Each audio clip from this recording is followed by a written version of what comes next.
Hello, welcome to Bike Trekking with Carl. Today I'm going to talk to you about filming equipment, primarily for filming outdoor activities. Whether you like to ride a bike, you go hiking, walking, you want to make YouTube videos, or just maybe document things for friends, then this is the video for you. I have a list of equipment that you might be interested in, and it's things I use personally. So I'm going to start off with what would I do on a budget, what I have, and what I would do if money was absolutely no object. So without any further ado, let's get into it. So the first thing you should be thinking about is the ecosystem you are going to exist in. And when I say ecosystem, I mean what equipment are you going to be buying, what brand. For example, we all know Apple products work best with other Apple products. If you have a product you want that's Apple, and then you get something that's Android, those two things might not work together like you'd like.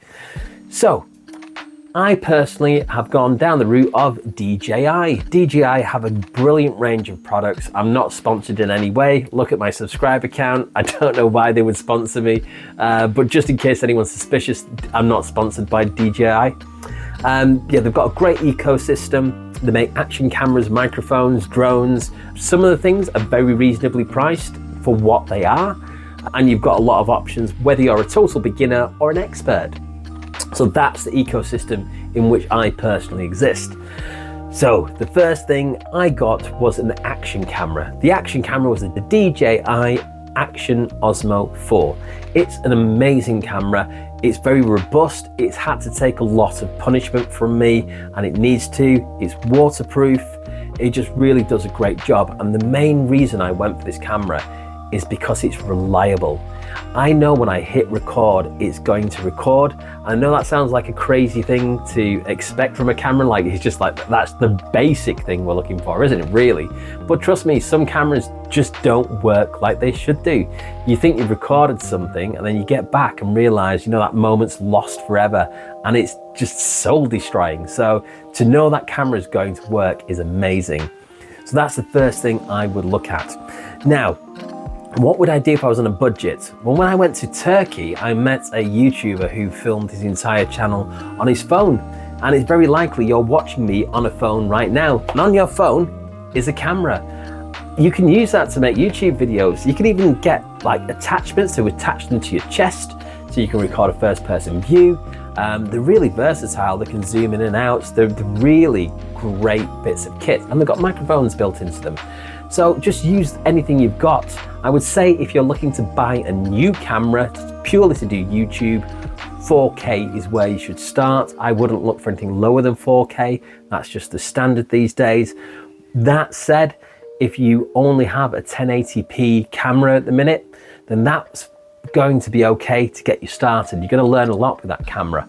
Also, people will put up with low video resolution if the content's good, and they will enjoy it for many, many hours. And that kind of brings me into the next thing, because this is the one thing people will not put up with, and that is poor audio quality. Yes, the microphone. That's a very important thing to consider. It's not quite as glamorous, unfortunately, but it's so important. Think about it. If you're watching a video and there is an awful grating noise, nobody say my voice now please, but if there's an awful grating noise that you just can't stand the sound of, you're very likely to turn it off. Or if you can't understand what the person's saying, you can't hear them, and that's why the microphone is so very important. Now, the one in my action camera is pretty good. I actually put some kind of like fluffy material over the microphone to try and reduce wind noise so people could hear me whilst I was talking, and that's worked to an extent. But the only thing that got rid of that wind noise almost entirely was this microphone, and it is a cheap microphone from Amazon. So I would actually submit this to you as the budget option. If you're not actually using the internal microphone, you want to do something very cheaply, I'm using it now to film this video. It's called Boya microphone, and this one I got from the Amazon second-hand market, so I got it for under £30. I got 2 microphones and a transceiver for that, so that's a pretty good price. The problem is with these microphones is the clip's pretty poor on it. I've lost some of them already, and that's pretty gutting. Also, this is where the ecosystem comes into play. I tend to find when this is plugged into my action camera, into the DJI, it works, but I've had to remove the door from the USB port cover to fit the transceiver in it.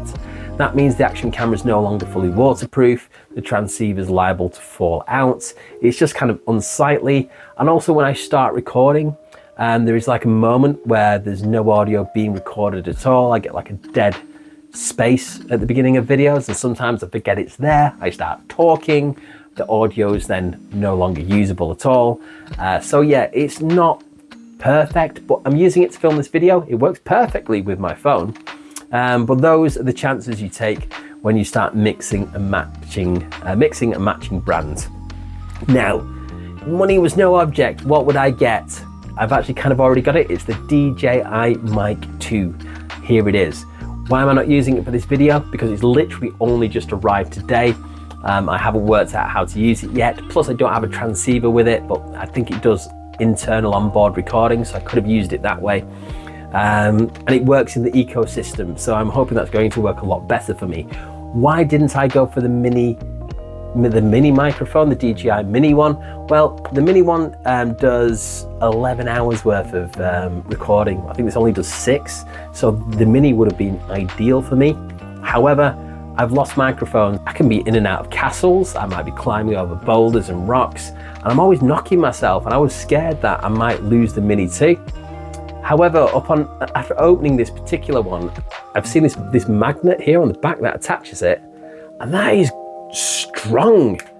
I mean, try and shear it directly away from the microphone is almost impossible. I have to slide it to the side to get it off, and that you can use that to clip it onto your shirt. So it's a very strong attachment, but I do worry I'd lose it. So the reason I went for this one is because it's got the audio jack in it, so I can put like a wide microphone in it, slip this in my pocket. I could even have like a small power bank with it to charge it. So that's the option I'm going for. Right, let's get on to the nice stuff, the really, the juicy stuff, and that is a drone.